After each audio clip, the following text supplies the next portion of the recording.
I took the night security job because it paid better than anything else I could find that didn't require a degree. At the time, I was 26, recently separated, and living alone in a one-bedroom apartment near the edge of town. I wasn't looking for excitement or mystery. I just needed steady money and quiet hours where nobody bothered me. The facility sat about 15 minutes outside city limits, past the warehouses and trucking yards, where the streetlights started thinning out. It used to be a manufacturing complex back in the 80s. What they made there was never clear in the job listing. By the time I was hired, most of the buildings were supposedly decommissioned. That word came up a lot during orientation. Decommissioned, partially closed, non-operational. They never once said abandoned. On my first day, the site supervisor handed me a badge, a flashlight, and a thick key ring with more keys than any one building should need. He was an older guy, late 50s maybe, with a calm voice and a way of explaining things without inviting questions. He told me my job was simple. Patrol the perimeter, check the gates, walk the interior corridors of the main building every hour, log anything unusual. I asked what counted as unusual. He said, "You'll know."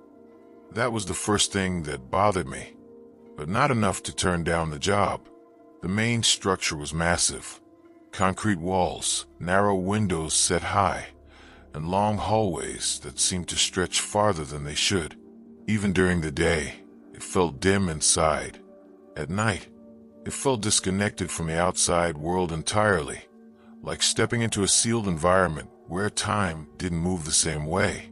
They kept a skeleton crew on site during business hours. Maintenance, records management. A few offices were still active, but third shift was just me. No cameras monitored the interior, at least none I had access to. The supervisor said the older systems were unreliable and most had been removed. That should have been another warning sign. My first few nights were uneventful. I followed the route they gave me. I checked doors that were always locked. I passed rooms full of old equipment covered in plastic sheets that never moved.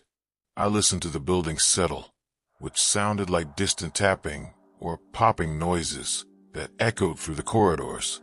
I told myself it was pipes or temperature changes. I logged everything like I was told. Around the end of the first week, I noticed something small but strange. One of the interior doors on the second floor was unlocked during my 2 a.m. round. I was sure I had locked it at midnight. I checked my log to be sure. I had written it down. Door secured. No issues. I locked it again and assumed I made a mistake. The next night, it happened again. Same door, same floor, same time window. I radioed the supervisor the following morning when he came in. He didn't seem surprised. He said that door had a faulty latch and maintenance would look at it. He told me not to worry unless I saw signs of forced entry. There were none. A few nights later, I heard what sounded like footsteps above me while I was on the ground floor. Slow, deliberate footsteps, not the random noises I had gotten used to. These had a rhythm to them, like someone walking down a hallway. I stopped and listened. The steps stopped too. I stood there for almost a full minute, waiting to hear something else. Nothing happened. When I checked the second floor, everything looked normal. No doors open, no lights on, no signs anyone had been there. That was when the idea first crossed my mind that maybe I wasn't actually alone on third shift. I asked the supervisor directly the next morning if anyone else had access to the building at night. He said only management, and they always logged their entry. He checked the logbook in front of me. No entries. He told me that old buildings make noises, and that night shifts mess with your head. He said everyone hears things at first. I wanted to believe him. The building had areas that were clearly off limits. Entire wings blocked by metal barriers and warning signs that didn't explain much beyond authorized personnel only. During orientation, I was told not to enter those sections under any circumstances. I didn't have keys for them anyway. Still, when I walked past those barriers, I sometimes felt like I was being watched from the other side. Not in a dramatic way. More like the awareness you get when someone is standing just out of sight. One night, during my 3 a.m. patrol, I noticed one of the barriers was slightly moved, just a few inches out of place. I stopped and stared at it for a long time. The floor around it was dusty, but there were no clear footprints. I didn't touch it. I logged it and reported it in the morning. The supervisor frowned when he read the entry. He didn't scold me. He didn't question my accuracy. He just said he'd take care of it. The next night, the barrier was back where it belonged. That should have been reassuring. Instead, it made me uneasy. By the end of the second week, my sleep schedule was wrecked. I started dreaming about the facility even when I was off work. Long hallways, doors that wouldn't open, the sound of someone breathing nearby without ever seeing them. I chalked it up to stress and caffeine. Then the lights started going out. Not all at once, just sections. Entire corridors would go dark without warning, forcing me to use my flashlight until the emergency lights kicked on. Maintenance blamed the wiring. They said the system was old and unstable. What they didn't explain was why the outages always happened when I was walking alone, never when I was standing still. On the 15th night, during my final round before dawn, I heard a voice for the first time. It was quiet, too quiet to make out words. It came from somewhere deep in the building, past the areas I wasn't allowed to enter. It sounded like someone speaking just above a whisper, but the tone wasn't angry or urgent. It was flat, almost tired.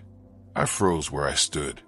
I told myself it was my imagination, that exhaustion was getting to me, that the building was playing tricks on my senses. I didn't investigate. I didn't call out. I finished my round and left early, heart pounding the entire time. When I got home, I checked my phone and realized I had missed a call from an unknown number at 3:17 a.m. There was no voicemail. I didn't know it yet, but that call was connected to the facility in a way I wouldn't understand until much later. And once I did, quitting stopped being an option. I tried to convince myself the missed call meant nothing. People get wrong numbers all the time, but the timing bothered me. I had checked my phone during my break around 3, and there was nothing then. The call came in while I was still inside the building, during the same window when I heard the voice. I didn't sleep that morning. I lay on my couch watching daylight creep through the blinds, replaying everything in my head. By the time I left for my next shift, I was already tired in a way that coffee couldn't touch. That night, the supervisor wasn't there when I arrived. Instead, there was a note clipped to the logbook telling me to focus my patrols more on the East Wing. That was odd because the East Wing was mostly decommissioned and normally a low priority. Still, I followed instructions. The farther I went into that side of the building, the colder it felt. Not dramatically cold, but enough that I noticed my breath once or twice. The lights were on, but dimmer than usual, like they were running on backup power. I found another door unlocked. Different floor this time. When I checked the log, it had no previous entry for that door at all, like it wasn't supposed to be part of my route. That made my stomach tighten. I stood there debating whether to open it. I shouldn't have, but I did. Inside was a narrow office space with old desks and filing cabinets. Most of the drawers were empty. The air smelled stale, like paper and dust. On one desk sat a landline phone. Beige plastic, outdated, but clean. No dust on it at all. The phone rang while I was standing there. I didn't jump. I froze. My body locked up in a way I had never experienced before. The sound wasn't loud, but it felt intrusive, like it didn't belong in that room. I answered it without really deciding to. No one spoke at first. I could hear breathing on the other end. slow and uneven. Then a voice said my name. Not loudly, not threatening, just like someone confirming they had the right person. I asked who it was. My voice sounded thin even to me. The person on the line said they were glad I finally picked up. They said the night staff usually didn't last this long. I asked how they knew my name, and the line went quiet for a moment. Then they told me to check the lower records level. I told them I wasn't authorized to go there. That was true. Everyone knew it. Even mentioning that level during orientation had made the supervisor uncomfortable. The voice said that authorization was a formality, and that I had already been seeing what they needed me to see. The call ended on its own. I stood there for several minutes before hanging up the phone. When I did, I noticed the cord wasn't plugged into the wall. I left the room and locked the door. My hand was shaking so badly it took me 2 tries. I reported the incident over the radio. No one responded. The radio was dead, even though it had worked earlier. I finished my shift without entering the lower level. I didn't hear the voice again that night, but I felt watched the entire time. When morning came, I was relieved in a way that felt unhealthy. I quit 2 days later, or at least I tried to. When I went to turn in my badge and keys, the supervisor looked at me with a kind of tired resignation. He said I wasn't scheduled to work anymore anyway. He told me most people didn't make it past 3 weeks. I asked him what the facility really was. He said it had never fully closed because parts of it couldn't be. He said some projects didn't end when funding stopped, and some systems didn't know how to shut themselves down. He told me the night shift existed to make sure things stayed contained. I asked what things meant. He didn't answer. A week later, I got another call at 3:17 a.m., same unknown number. I didn't answer. The phone rang until it stopped on its own. After that, the calls became regular, always at the same time. Sometimes there was breathing. Sometimes there was nothing at all. Once, the voice told me they were disappointed I stopped coming in. They said the building remembered me. I changed my number. I moved apartments. The calls stopped. What didn't stop were the dreams.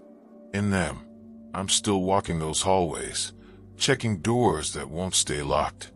I hear the phone ringing somewhere deep inside the building, echoing through levels I was never supposed to see. I wake up every time before I answer it. A few months ago, I drove past the facility out of curiosity. The gates were still there. The lights were still on.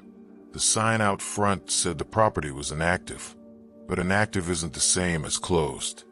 And I know now that some places don't need people inside them to keep working. They just need someone who once listened.